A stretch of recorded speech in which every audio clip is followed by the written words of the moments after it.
got this laid out kind of the way I want it, or yeah, within regards to how I want this to stick out of the finished piece. I'm just going to draw a radius on there and then measure out where I think it should come up the blade. It's not going to be a lot. I'm going to say probably 5 inches. And this is a relatively short blade.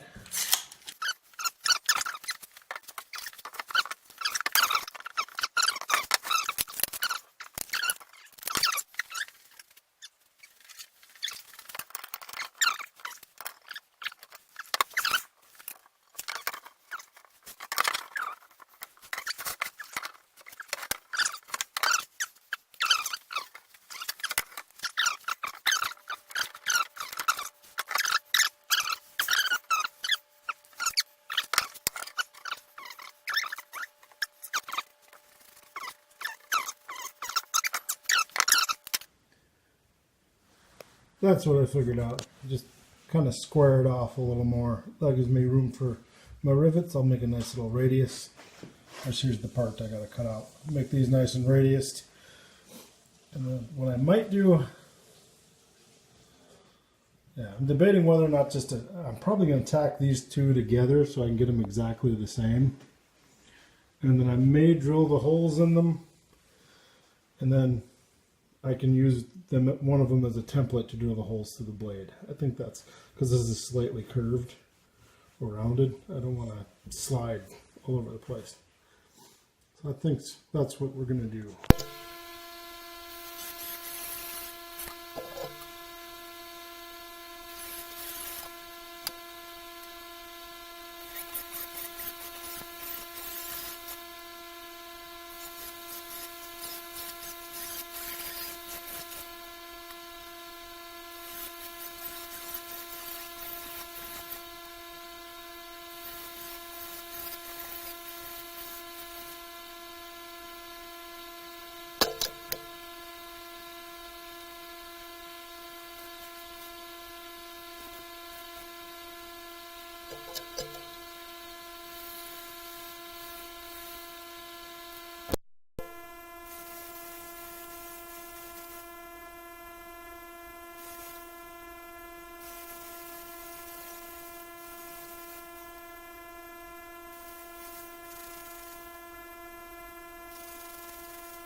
I've got my hole pattern made out so that it will fit, you know, I can get 4 pins in here, which I think will give optimum strength. And I've got the 13/64 bit that matches my rivets. They're the kind you get at Fleet Farm for putting in sickle sections and stuff. Why make rivets if they come pre-made? So I'm going to drill out these holes, and then to separate the plates, I'm going to grind the radius in the back with my belt grinder. And then, moment of truth comes. Then I cut this off and radius it.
Okay, so I've got these ground for the right radius.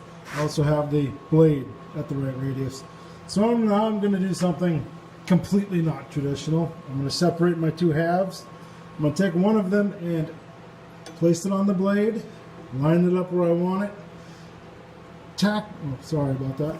I'm going to place it on the blade, line it up where I want it, tack weld on each corner, drill my holes so they go through the blade where I want them, break my tacks and clean them up, and then I'll clamp these onto the blade, and then I'll use that as a fixture so that the whole piece welds onto here the way I want it to, and then I should be able to pull the blade out of the middle once I get it tacked. So that's my idea anyway. Again, not traditional, but faster, at least in my own mind.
There it is, welded in, with using the rivets to align it.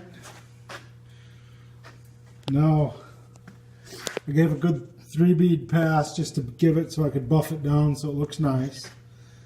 And my next deal will be to, of course, let it cool and then put the cross handle in. Okay, so I've got a piece of hammer handle here, and I'm going to radius the ends so it fits in here relatively tight. So then when I put the crossbar through, I just have, it'll rivet easily. And then this won't spin very much. But I figure a larger handle, or relatively large handle, will give excellent, ridiculous control of this blade. That didn't work so well. I just decided to cut it short and put it in here. And now I've got it marked out so I can put my hole in the middle.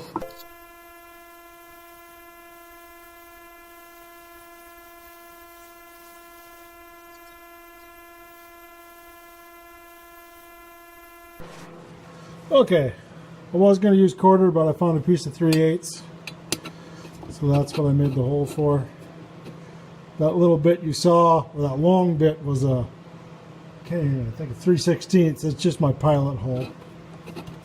But now I have to go get in touch with the customer and find out if he's right or left-handed, because I could put this in here straight and it'd be ambidextrous, but you'd get a lot more control if it was slightly angled to fit your hand. I'll talk to him about that. And then I have to, like I said, also ask him about straps versus just a steel loop.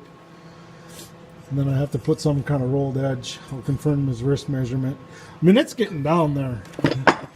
I mean, I'm gonna, of course, buff these down and clean the corners up before I rivet this in here for the final piece. And then I believe he wants a little symbol etched. I'm going to ask him another question. I know he wants his name across right here, but I'm wondering if he wants his little symbol on the blade down here or up here on the bracket. That does it for this video, I think. The next one will be, well, I guess I could mount the handle into this and figure out where the straps go and stuff. Sooner or later, I'm going to have to just stop working on this and build that sword forge so I can heat treat the blade, though. I think that's going to happen sooner than later.